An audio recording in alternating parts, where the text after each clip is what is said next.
Hello and welcome to Diverse and Inclusive Leaders. This is the show where I speak with the most inspirational and thought-provoking leaders of today and unearth their unique stories of diversity and inclusion to help inspire, educate and motivate others to make the world a better place.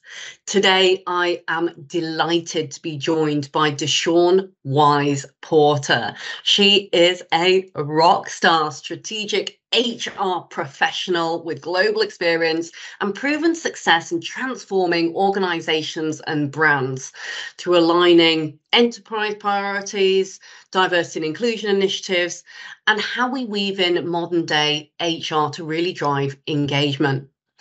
DeShaun is currently VP and Global Head of Diversity, Inclusion and Engagement at Hilton, a brand that we all know. Additionally, she's board member for Alliance for Hospitality, Equity and Diversity, and she's advisory board member for Women Leading Travel and Hospitality. DeShaun, welcome to the show. Thank you so much for having me. What a welcoming opening. Thank you.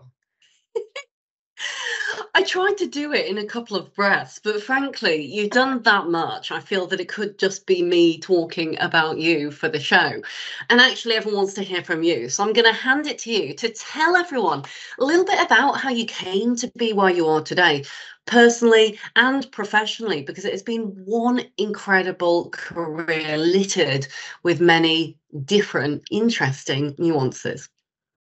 Oh my goodness. Well, listen, I can't actually take all the credit. I think it really started with an amazing foundation with my grandparents and my parents always teaching me to show up as myself, lean in, be willing to learn, and always, always, always be willing to try to help people. So as I think I saw that play out through my entire life, I've always been one who's active in my community, taking on different leadership roles, even when I was, young and a schoolgirl, a young schoolgirl and running for different positions and, whether it was vice president or president of my different classes.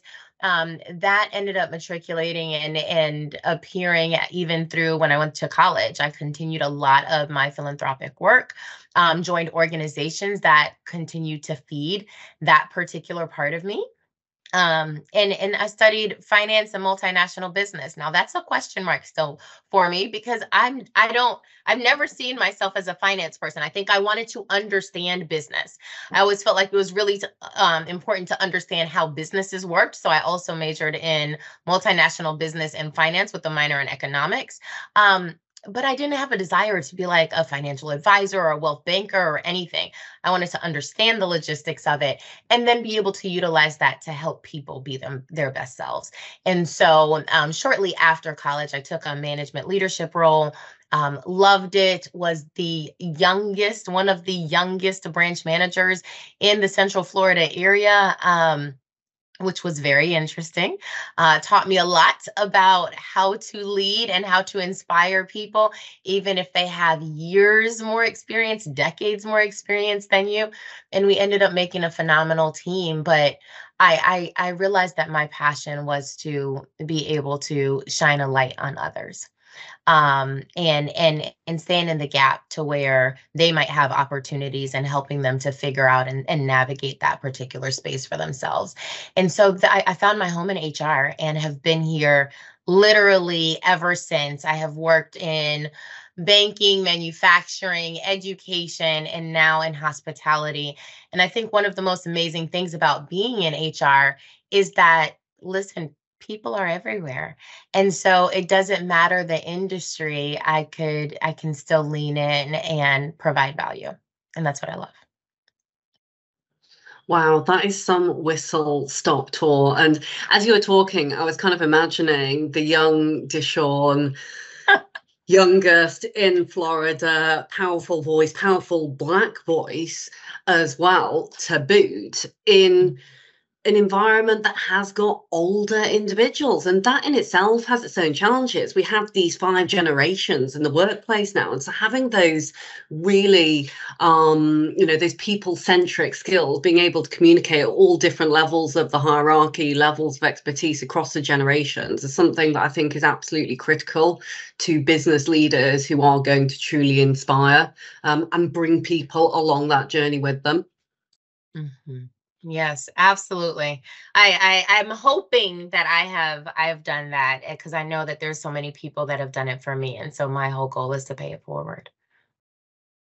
It's interesting when you say it, pay it forward. It seems like that is almost the ethos behind you, and I guess the brand that is you. We've been talking a lot recently as we've seen trends for employee engagement stemming from senior executives who have really sent that lift back down. It's one thing saying it, but actually doing it and imparting that knowledge and wisdom, and as you have done, recognize people that have helped you along that journey. Absolutely, absolutely key.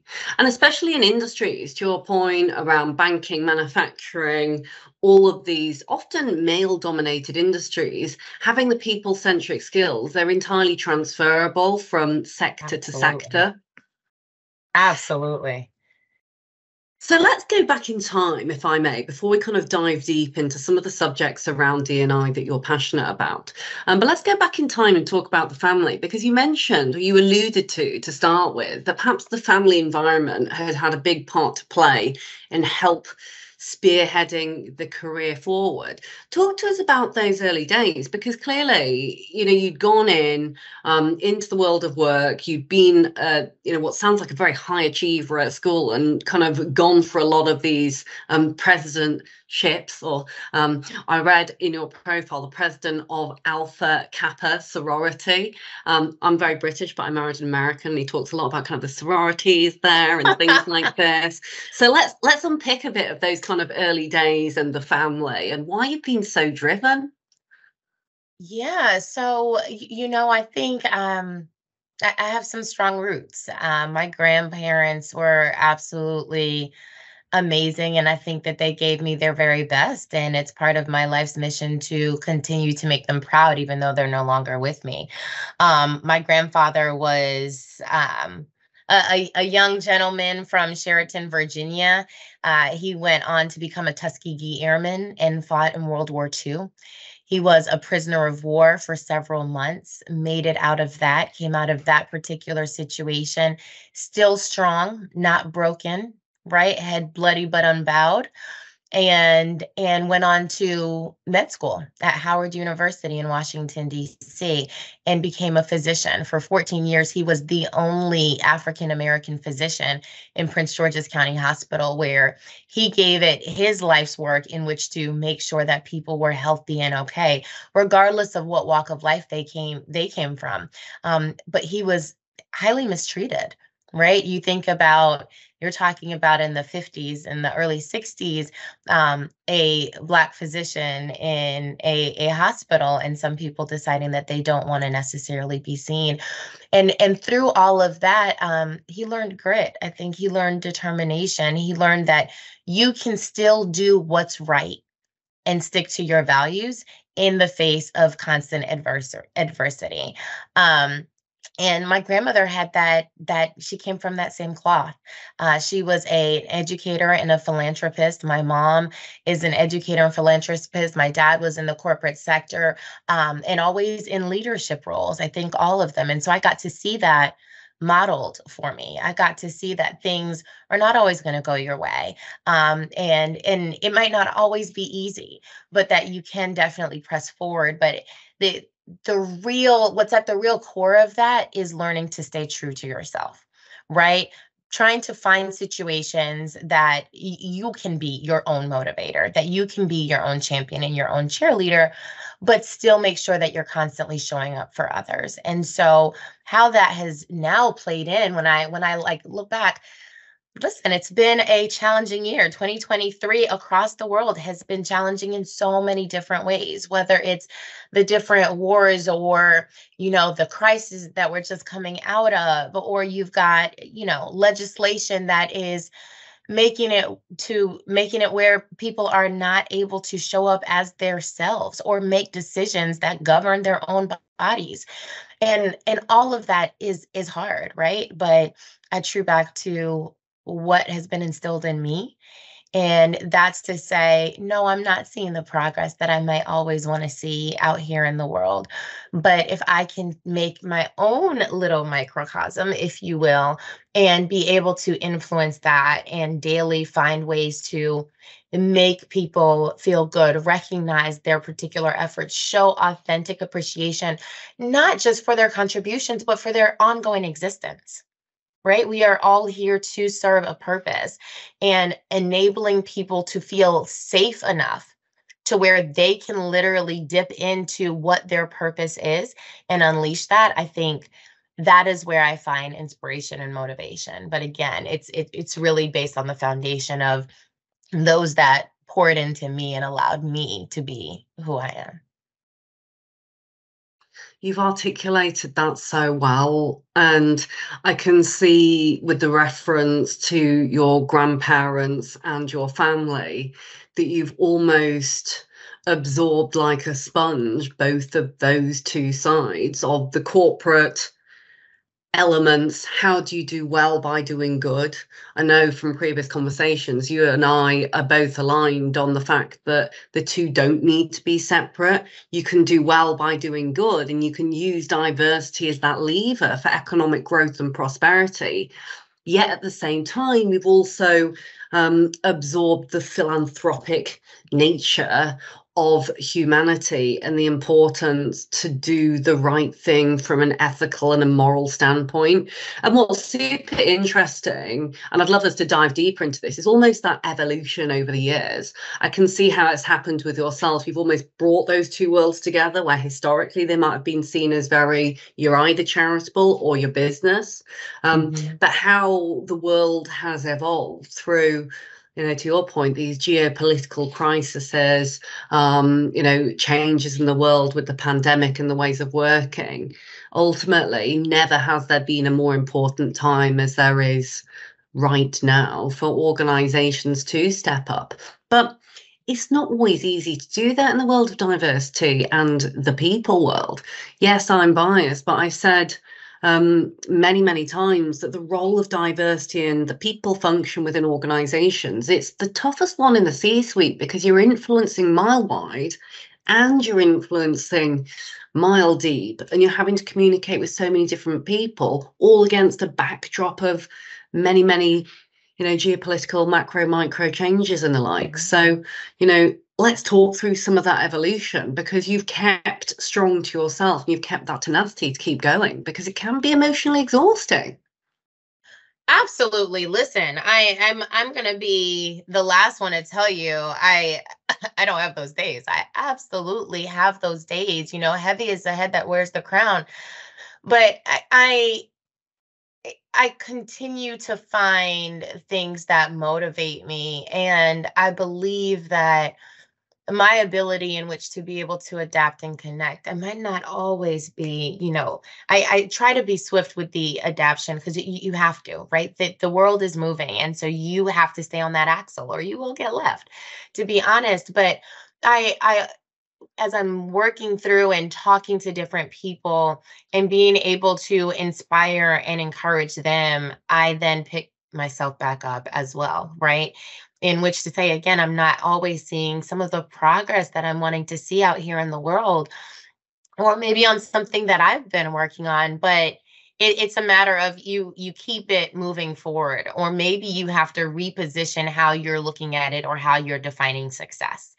And sometimes I literally have to go back to that day, like, DeShaun, if you can make one person feel appreciated today, if you can make one person smile today, genuinely smile, because you have no idea what people are going through on a daily basis, right? And so it's granting that grace and that understanding, and you just never know the impact that you're going to have. And so I just have to believe, if I focus on just one, and they focus on just one, and everyone focuses on just one per day, I think we can make this entire world a better place.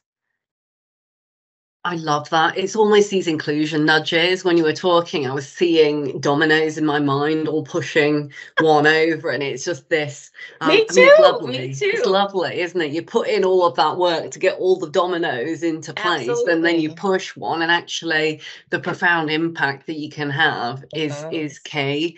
Absolutely key. And I think that's really brilliant advice as well for others who are listening. Is we all do have those good and bad days, ultimately, as you say, but digging deep is what you've clearly done. Digging deep to just make one or two or three people smile and feel that they belong, allow them to bring their true selves out, actually creates this almost knock-on effect of energy. Absolutely. So let's talk about some of the sector nuances then, because not only do you have the full-time job, I don't know how you do it actually, you have a full-time job, and then you also sit as a board member and an advisory board member for the Alliance for Hospitality and Equity, and then Women Leading on Travel and Hospitality. Now, clearly, the role that you do is something that is transferable across all industries. But when you layer on top of that, in hospitality, often at senior levels, there is less diversity. How have you what are some of your top strategies, I guess, for influencing change in the industry? Because these organizations have clearly asked for the sector expertise as well as the experience that you have in engagement to push things on. Yeah, so I don't know that I have the perfect answer to this. I think I tackle it a few ways. Listen, everybody is unique. But yet everybody has something that they truly care about. And so when you're talking about inclusion and you're talking about creating equitable processes, sometimes you really have to just take a step back and figure out what is most important to that person that you're talking to. Right. And then how do you tie this in and make them see the value and how important an inclusive environment, how important an engaged team is? If they are business results oriented, that drives business results. There's a direct correlation. So it's making sure that you can tie those two together and essentially tell the story. I also think it's about understanding the business and understanding that person, but then also having a team, knowing who my allies and my advocates are, right? Because understanding I'm a person and I think I have influence, right? But I think we all have influence. And so it's expanding that team because it would be impossible for me to do it all the work. And I have a phenomenal team. And my team is much broader than those that might just have a direct reporting relationship to me. And so you have to foster that village, if you will, right? When you are trying to move a boulder uphill, right? There's a lot of people that have to get behind that in which to make the change and see that movement.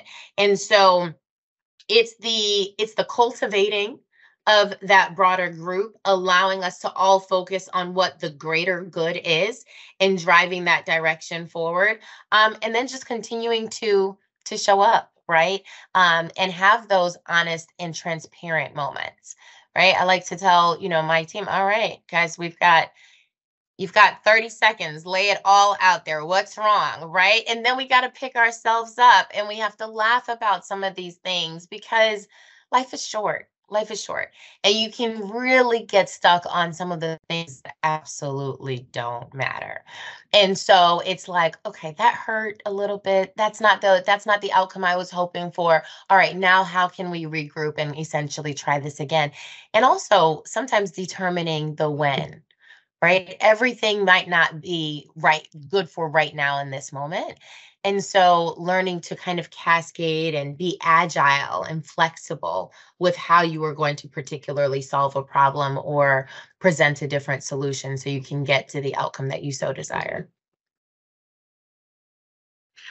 Oh my goodness, I feel like I'm having a business lesson. This is brilliant. So it is, I mean, just playing some of that back. So I was like, literally, I was actually making a couple of notes there. I was like, the sense of humor as the wraparound, saying, look, okay, what are these problems? A 30-second summary of what is wrong, being fine to talk about those problems. But it sounds like then you've kind of gone into this pivoting of being very solutions focused, because it does take all of those people to push the boulder up the hill, and fostering the kind of almost the village mentality, whilst knowing who those key influencers are in the broader stakeholder pool, is going to be key to get that decision to where it needs to be. And talking of 30 seconds, I'd love us to go into a bit of a lightning round, if I may. Whilst I could literally talk to you all day, I'm conscious of timing. So I'd love us to go into a lightning round, and I'm going to give you about 30 seconds to answer each of the next questions. I'm going to start with success, perhaps the hardest one, but you mentioned it right there. So a perfect segue. What does success mean to you, and has that changed over the years? Oh, it's absolutely changed. I think today I've got 2 young sons, and I need to be present for them. And what I can't do is show up for them and be emotionally exhausted because I've given everything out. So for me, success is doing what I love and finding my passion and my joy in everything that I'm doing and touching. And so at work, it's understanding what are the things that's making the greatest impact to me, which might sometimes be somewhat different than what's making the biggest impact to other people. But so creating that balance. And then at home is being present, to take in the moment. Everybody has told me that it all goes so fast when you are raising kids. And I want to make sure that I'm not missing some of those precious moments. Oh, my goodness. Everyone says that, don't they? How fast it goes. It goes so fast, so fast. I have a son as well. He's 18 months old. And I swear he was literally just being born in the hospital the other day. I know. I picked up my son last night and I was like, oh my gosh, how did you get so big? What's happening? You used to fit like literally in my stomach. Now you're so huge. But it's a moment. It's a moment. And we want them to grow, right? That's the thing. That's the tug and pull of your heart. You want to see that growth, and you want to see it always. So. I'm taking a complete segue here because I'm so interested to ask, how old are your sons, and do they know what they want to be when they're older? Because it sounds like the family really does look at each other in the Porter world as the future. And that's an excellent question. So my sons are 2.5, and my youngest is 14 months. So they may very well know what they want to be in life. It just hasn't been clearly articulated as of yet. So we shall see. There's a lot that they're interested in. You have a 2.5-year-old as well. Oh my goodness. For those who are listening on the audio and not looking at perhaps a snippet of this podcast, DeShaun looks fantastic. I put extra concealer on under my eyes because my 18-month-old he is running around now everywhere, and I'm just like, oh my goodness, the juggle is real. Home, work, the whole thing, it melds together in one beautiful smorgasbord. I respect you. I salute you. I honor you in this moment. I understand what that is like. And it is no small feat. But this goes back to, giving grace. And this is why I always encourage people to give grace. Who would have known that you got no sleep last night? Because you look flawless. You look amazing. Right back at you. And it just goes to show how important not only the real models are, but role models as well. We look at role models. People talk a lot about role models at Dial. We like to say real models because literally, you've said a number of times in the podcast, it's about showing up, that consistency of being in a certain place, being there for your team, even though you may not feel your best. That is so, so important. That is the real world that we live in. It's not perfect, but it is beautiful at the same time. I'm breaking my own rules here with the 30-second answers. I'm going to ask you 2 more. Real models and role models. You talked about your grandparents, but who else do you admire? I'm sure there's many, but have there been pivotal role models in your life that have changed your path?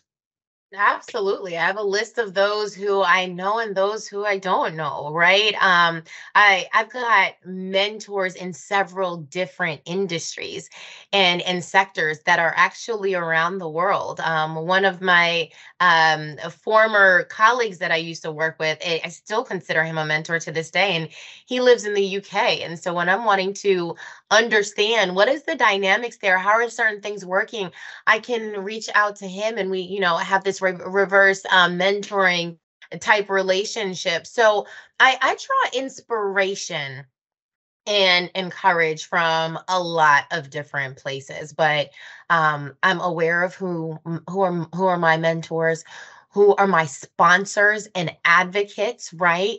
Across the company as well as across the greater world. And I think that's key. And then if you think, broader, some of the other people that inspire me to greatness, Michelle Obama, right? A huge one for me.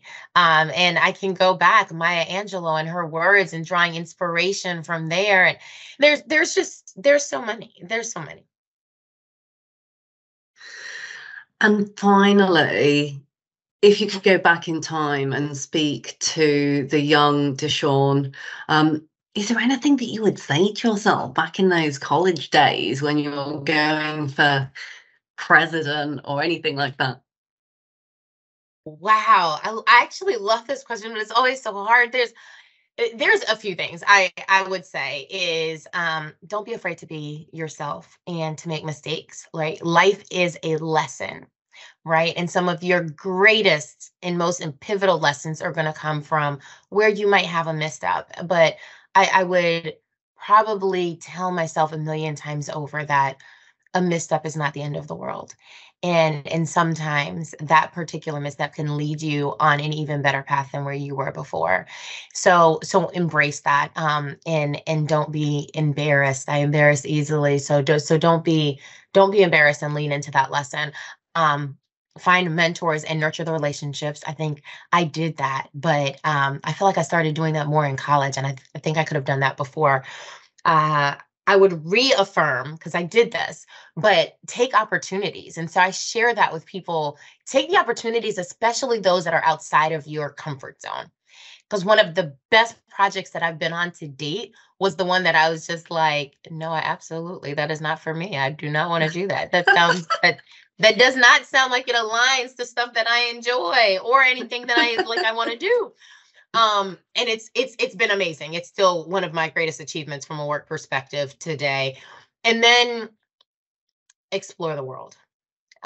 There is so much to learn from being able to be open with people, to embrace others' experiences and cultures and who they are and where they come from, and without judgment, right? And so that is always the key. We are literally an amalgamation of our own experiences.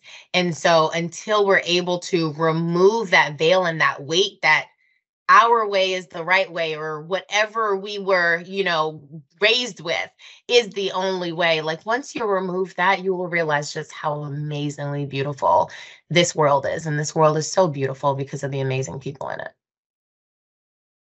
Mic drop moment. Absolutely remarkable. DeShaun, thank you so much. I personally have learned such a lot. I feel a lot of energy just from speaking with you today.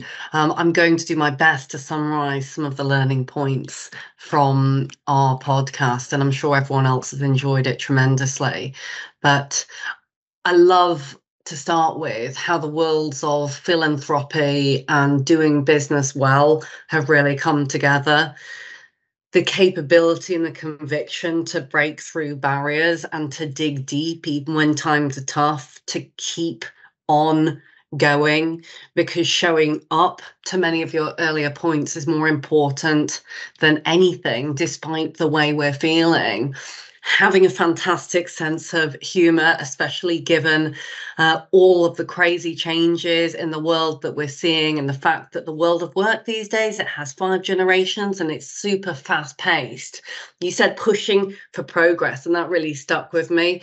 How you make your own microcosm of energy to keep diving deep into the purpose, the reason for existence, the why you do what you do, being the domino that pushes all of the others. And then also, I love how you talk very fluidly about mentorship, allyship, reverse mentoring, inspirations, sending the lift back down.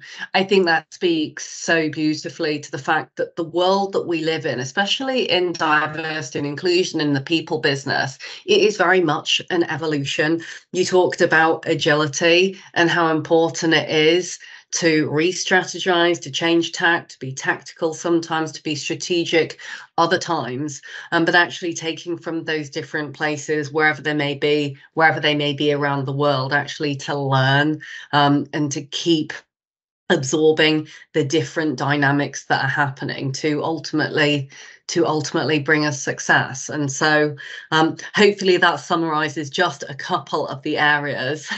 You are amazing. Oh my gosh. What? Wow. Did I really say all that? I appreciate you. You made it sound so beautiful. Yeah. I took from your advice to start with, like a sponge does, it absorbs that water, and it takes in all the learnings. You talked about lifelong learnings, and you talked about Maya Angelou, one of my favorites. But doing the best you can until you know better, but continuing to learn, that is ultimately what this feels it has all been about. So, DeShaun, thank you. Thank you. Thank you so much for having me. You are a joy, and you are an inspiration in yourself. So I appreciate the work that you do and how you show up for others. Thank you, DeShaun. My name is Layla Mackenzie Dallas. You've been listening to the Diverse and Inclusive Leaders podcast. We would love you to leave a review and hit subscribe. We've actually had over 60,000 downloads now. So dominoes has been a theme today. Please pass on and share. I know that many people can learn from DeShaun's wise words today. You can visit us on Apple Podcasts or Spotify, download your favorite podcast channel, or head straight to the website, www.dalglobal.org/podcast. Take care, and we look forward to seeing you again very soon.